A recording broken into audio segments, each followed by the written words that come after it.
그 뭐 아까 이제 그 김태현 기자님이 검찰 관계자한테 문의를 했을 때 이제 범죄 수익으로부터 나온 금액이기 때문에 몰수 보존을 했다 이런 취지로 얘기를 했죠. 그렇습니다. 예. 만약 김만배 씨가 사실상 매입 자금을 댔다고 한다면 어떻게 되나요? 뭐 윤석열 대통령도 뭐 대장동 의혹과 당연히 엮이는 거겠네요. 그렇다고 볼 수 있을 것 같은데요. 일단은 제가 이제 계속 이 취재를 하고 있지만 윤석열 대통령 같은 경우에는 이 사실 김만배 씨랑 알고 있었다는 사실 자체를 부인을 하고 있고요. 그리고 김만배 씨도 요 이제 집을 샀던 것과는 별다른 큰 입장을 밝히지 않는 상황에서 그러면 김만배 씨랑 김만배 씨 누나가 협의를 해서 그 윤석열 대통령의 부친의 집을 알고 샀다고 하더라도 이 김만배 씨랑 윤석열 대통령도 서로 이제 협의를 하거나 혹은 네, 네, 이 뇌물을 주고받기 위해서 이런 상황이 벌어졌다고 단언할 그러니까 일단은 정황으로는 저희는 의심하고 네, 있지만 예, 예, 단언하기는 지금은 조금 어려운 상황입니다. 예. 뭐 그러니까는 사실은 그 윤석열 대통령이 대선 때부터 지금까지 계속 대장동 의혹의 몸통은 이재명 대표다. 라고 해서 사실은 지금 제1야당의 대표를 안 만나고 있잖아요. 그렇죠. 일종의 네, 사실상 범죄자다라고 생각을 이재명 대표를 사실 그렇게 피의자, 네, 사실상 범죄자다라고 생각을 해서 지금 만나고 있지 않는 건데, 사실 만약에 김만배 씨가 대장동 사업으로 벌어들인 돈을 가지고 그 부친의 집을 실제 우리가 알고 있는 19억 원보다 더 비싸게 만약에 주고 샀다고 한다면 이제 그때부터는 사실은 윤석열 대통령을 염두에 두고 그런 네. 식의 거래를 했다라고 볼 수가 있기 그렇죠. 때문에 예. 이제 그때부터는 윤석열 대통령도 사실은 대장동 의혹과 사실은 이제 떨어뜨려 놓을 수 엮이게 없는 되는 상황이 되는 거죠. 거죠. 예, 게다가 예.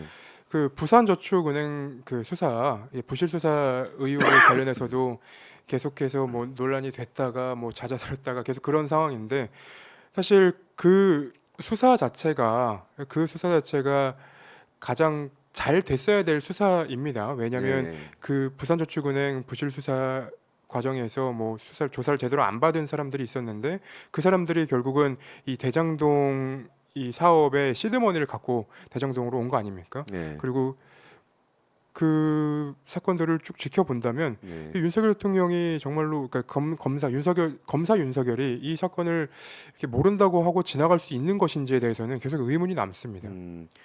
지금 이제 김만배 씨는 지금 두 번째로 구속된 상황이죠. 그렇습니다. 예. 물론 저희가 이제 김만배 씨 의견을 직접 듣는 것도 이제 중요한데 구속된 상황이기 때문에 사실은 직접 확인하기가 좀 어려운 상황이긴 해요. 그렇죠. 근데 언젠가 저는 이제 이 대장동 의혹 건들이 어느 정도 정리가 되고 나면 그리고 또 김만배 씨가 뭐 출소를 하거나 뭐 이렇게 된다면 김만배 씨가 언젠가는 이 부분에 대한 얘기들을 하게 되지 않을까. 예. 그 재판을 보면 이제 유동규 씨의 말이 예. 이 윤석열 대통령이 되기 전후 그리고 그 수사팀이 바뀌기 전후로 크게 달라졌습니다. 저는 그 상황들을 쭉 지켜본다면 이 권력이 어디에 있는지에 따라서 이제 이 사람들이 사실관계를 이제 또 두려움을 벗어내고 사실관계를 얘기할 수 있을 가능성도 있다고 보는데 최근에 뭐 여러 이제 최근이 아니죠. 이 대통령 후보 시절부터 쌓여왔던 그 거짓말들에 대해서는 혹은 이 사실관계가 좀 다른 얘기들에 대해서는 저희가 취재를 하다 보니까 이렇게 얘기를 해주시는 분들이 있지 않습니까? 그 사실관계를 알고 있는 사람들은 언젠가는 얘기를 하는 경우들이 있어서 그럼요. 추가적으로 예. 앞으로 이제 시간이 지나다 보면은 새로운 사실들이 또 얘기가 나오지 않을까라는 예. 기대는 좀 하고 있습니다. 예. 그리고 이제 아까 그 윤석열 대통령이 김만배 씨는 뭐 자기네들은 뭐 잘 아는 사이가 아니다 이렇게 이제 부인을 김만배 씨 관계를 했는데 뭐 여러 가지 증언들을 보면은 뭐 그 윤석열 대통령에 대한 호칭이 김만배 씨 호칭이 성렬이 형 이렇게 했다는 거잖아요. 네. 예, 그걸 박영수 특검한테도 이제 그런 식으로 그렇죠. 얘기를 했다는 거고. 그다음에 특히 지난 대선 때도 그런 의혹이 있었습니다만은 김만배 씨가 워낙 법조 마당발이고 하기 때문에 검찰총장 후보 청문회 때 국회 네. 인사청문회 때 준비를 같이 했다 이런 의혹이 사실 있었잖아요. 네. 예, 그렇죠.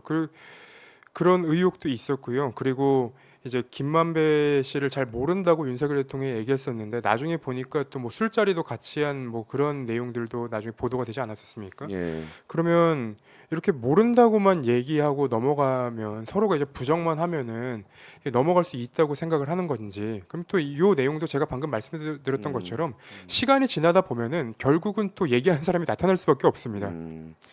근데 제가 이제 그 인사청문회 같이 준비했다 뭐 이런 게 있었는데 그 당시에 제가 좀 취재를 했던 내용이 있어요. 네, 김만배 씨뿐만이 아니고 당시에 친검 기자 또는 친윤 기자라고 불렸던 그 진보지 쪽의 기자들이 뭐 인사청문회를 같이 했다, 네, 준비를 해줬다, 이제 이런 의혹들이 있었어요. 그래서 제가 이제 아주 유명한 그 한 기자에게 그걸 물어봤죠. 네. 너도 여기 그 저기 윤석열 인사청문회 같이 도와줬다는 얘기가 있던데 어떻게 된 거냐, 사실이냐라고 물어봤더니 그 기자 하는 말이 전혀 사실이 아니다. 도대체 누가 그런 얘기를 하고 다니느냐. 아, 네? 이렇게 부인하면서 네. 자기는 윤석열하고 헤어졌다는 거예요. 이제 안 만난다는 거예요 지금. 그 전에는 엄청나게 만나는 장면들이 포착이 되기도 했어요. 네. 모 정치인과 함께. 그 기자가 이런 자기 헤어졌다는 거예요. 안 만난다. 그리고 그 시기에 헤어졌던 거지 뭐 앞에서는 만날 수도 그렇죠. 있는 거 예, 아닙니까? 예, 예. 그러니까 저는 사실은 이게 그 뭐 친검 기자 또는 친윤 기자라고 했던 몇몇 기자들이 그 당시만 해도 윤석열 대통령이 일종의 약간 정의로운 검사의 그 상징적인 인물로 떠올랐기 때문에 조언도 해줄 수도 있는 거고 뭐 거의 저는 그런 의혹들이 분명히 그런 의혹들이 증언들이 나왔어요 사실. 네. 예, 이미. 예. 그러니까 저는 그 부분들도 사실은 뭐 충분히 의혹을 제기할 만한 부분이 있다고 생각을 하고 있습니다. 그때 제가 기억하기로는 이제 김의겸 의원이 아마 법조 출입을 했던 걸로 제가 기억을 그렇죠. 하는데, 예, 예. 김의겸 의원이 2016년 말에 이제 법조 일진들 모아놓고 뭐 수사팀장을 누굴 시켜야 되냐 박영수 특검이 물어보니까 윤석열을 시켜야 된다라고 뭐 그런 얘기들이 있었던 예, 걸로 그렇죠. 예. 글을 올렸던 걸로 기억을 하는데, 예. 법조 기자들 뭐 그러니까 취재하다 보면은 이게 검사와의 친분을 과시하는 그런 기자들도 제가 본 적이 있는데 예, 아무튼 그렇습니다. 네. 아무튼 그 윤석열 대통령 부친의 진매매와 관련된 의혹은 계속해서 우리 김태형 기자님께서 네. 더 취재를 하실 예정이니까 우리가 또 그 취재가 진전되는 대로 한번 더 모셔서 그 얘기를 드려보도록 하겠습니다. 그 기자들이 그런 얘기를 합니다. 탐사 보도라고 하는 거는 완벽한 진실을 구성해 주는 것이다. 이렇게 이제 얘기를 하는데요. 저는 개인적으로 완벽한 진실은 없다고 봅니다. 물론 그렇다고 해서 진실을 추구하지 말라는 얘기는 아니고요. 저는 현실에서는 완벽한 진실을 추구하는 것보다, 그러니까 사실 있지도 않은 완벽한 진실을 추구하는 것보다 진실의 조각 한 조각 한 조각 한 조각들을 끝까지 취재하고 발굴하고 그렇게 발굴을 해서 보도하는 게 그게 저는 개인적으로 탐사 보도의 정신이라고 생각을 하고 있고요. 왜냐하면 그 진실의 조각들이 모여서 완벽한 진실에 가까워진다고 보기 때문입니다. 김태형 기자님도 그런 노력을 지금 하고 계시고 있고요. 오마이뉴스도 그리고 오마이 TV도 그런 노력을 멈추지 않겠습니다. 오늘은 여기까지 하겠습니다. 감사합니다. 감사합니다. 네.